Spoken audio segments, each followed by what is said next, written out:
What's up, everybody? It's Soren Baker here on Unique Access Entertainment. As always, please hit that subscribe button. Now, today we have the honor and privilege of being joined by Schoolie D. Thank you for coming through, sir. Yep. There you go. Man, favorite rapper, my friend, the man, Yeah. Schoolie. Right. So, Schoolie, so many questions that we always, even though we've been talking for so long. Right. So, one of the things I've always wondered, and we've never talked about really, is I don't like rock and roll song, Right. but you love rock and roll. I love rock and roll. So how did you have a song, and we don't rock, we rap? So why was this whole anti-rock thing so big, even though you love rock and roll? The whole thing was a whole bunch of like, I don't like rock and roll came from the hair bands. It was like they were just to me, Okay. they just fucking up rock and roll, because rock and roll always had a beat. Yes. Real rock had a beat. I got that big beat. Boom, boom, boom.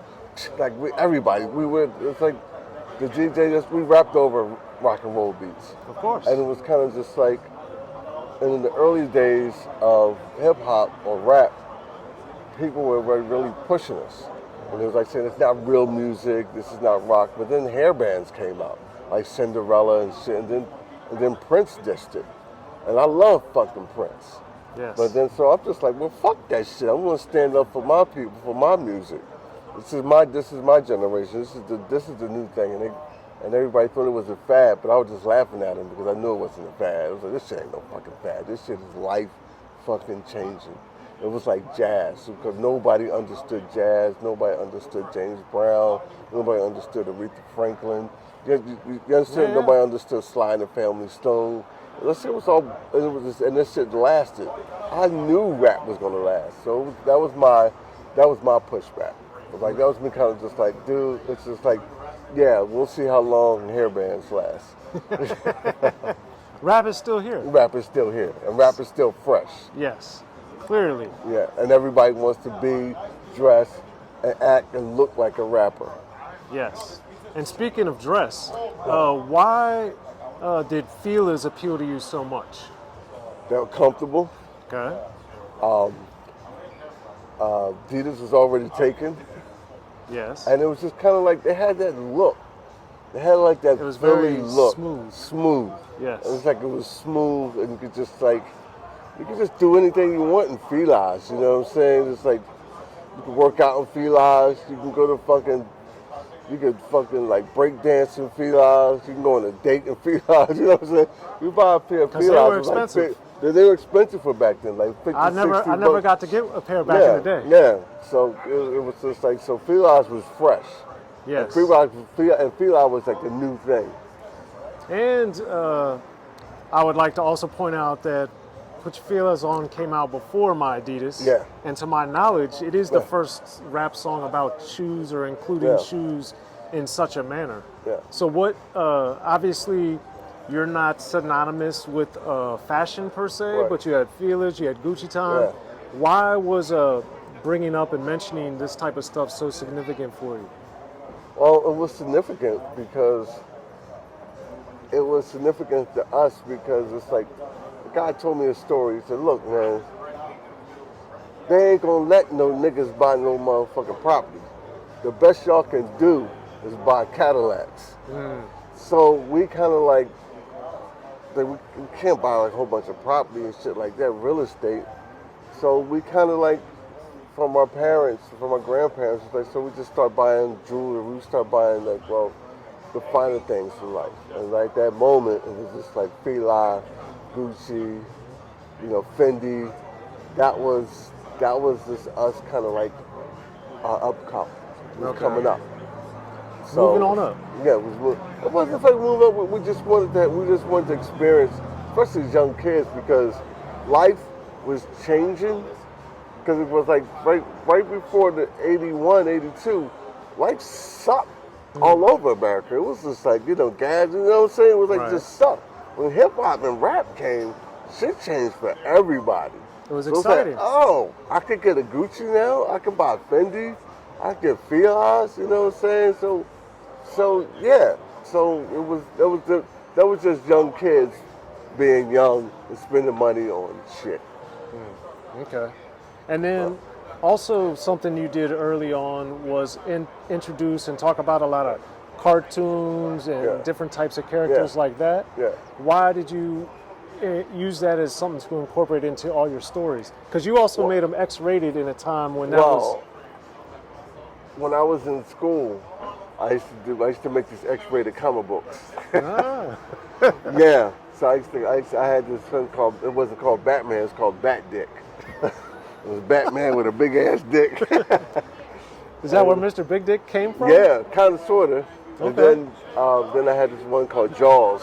Okay. Just like he didn't eat people, just like to eat women. Okay. So it was like it was, but then again, but it was like it was when you cut school and you go over your homie's house and you getting high, and just like a whole bunch of reruns of Gilligan's Island and Top Cat, you know, say Woody Woodpecker and all that shit, and you fucking smoking weed, all of a sudden your shit you just start coming up with like sex shit. For me. Okay. You know what I'm saying? Maybe some people was Wile E. Coyote running in the buildings. I was running up an ass. So it just kind of like, it just transformed when I started making lyrics. And a lot of it came from like Funkadelic. They always had like crazy lyrics. That's for sure. Yeah, they always had, and that inspired me too. Okay. Listen to a lot of Funkadelic. A lot of funk, and their lyrics were just like, you really had to listen to their lyrics. Well, and as we talked about when we did the cover story with the Schoolie D album, definitely check that out.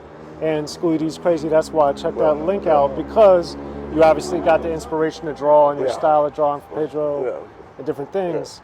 And with that, do you think when you did Smoke Some Kill, not having your art drawn, do you think that affected how people looked at you? Did it help you? Did it hurt you? Did you think it mattered? Well, I drew the art was on the 12 inches. I drew Smoke Some Kill. I think it was frustration with RCA. Okay. I think they were like nah. They were like moving to like people wanted to see that was the movement onto like people wanted to see what the rappers looked like. Right. So like all of the artwork I submitted was just kind of just like, nah, we need a picture. So it was kind of like, or we won't distribute the record. Right. And I was willing to say fuck y'all, but we already signed the deal, so it was kind of like we used the artwork. Okay. Yeah. Now, Smoke Some Kill also with the We Don't Rock, We Rap video. Why and how did you pick that as the lead single / video?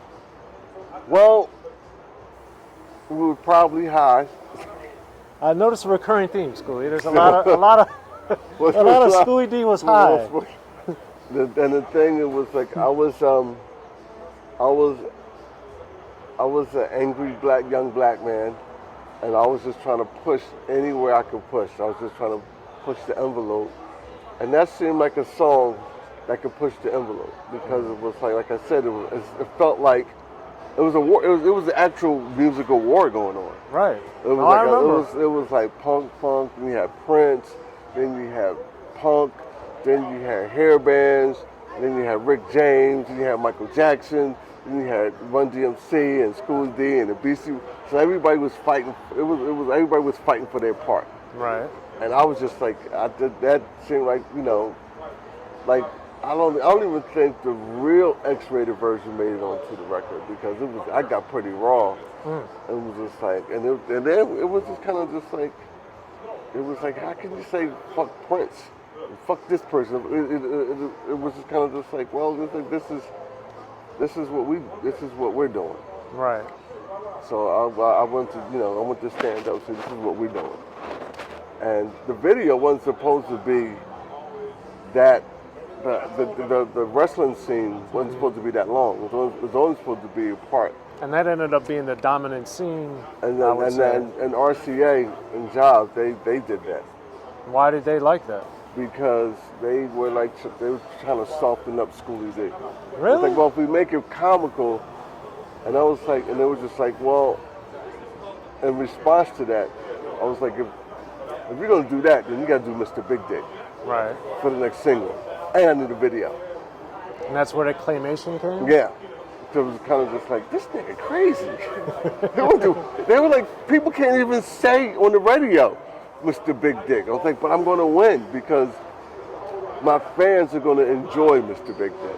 And I'm making music for my fans. I'm not making music for you. And since you fucked up No More Rock and Roll, there's no way. I was picking a single where they couldn't fuck up. Like, they didn't want to do a video for Smokes and Kill because they said radio stations wouldn't play it because I'm talking about weed. I'm like, everybody's talking about weed. Well, not yet, but they were. It was just, but they were kind of like, but School, you sound like you mean it. Well, of course I mean it. Because I smoke. Of course I meant that shit. Right. You know what I'm saying? I would have thought. And so it was like, no video for you. It was like, no suit for you. It was like the suit Nazi. No video for you. That's terrible. But so then we got to do the video, and then it was like, well, you know what? Fuck y'all. I'm not letting y'all fuck anything up. I'm gonna pick the record on the album, and you can't make a fucked up video. And if they ain't gonna play Schoolie on the radio any goddamn way, because it was which they didn't. They didn't. And Abel summed it up, as I told you before. Abel told me, said, you too black for black radio. Which I was. I was like, I figured I was too black for black radio. Which is crazy. Which is fucking crazy. Yeah.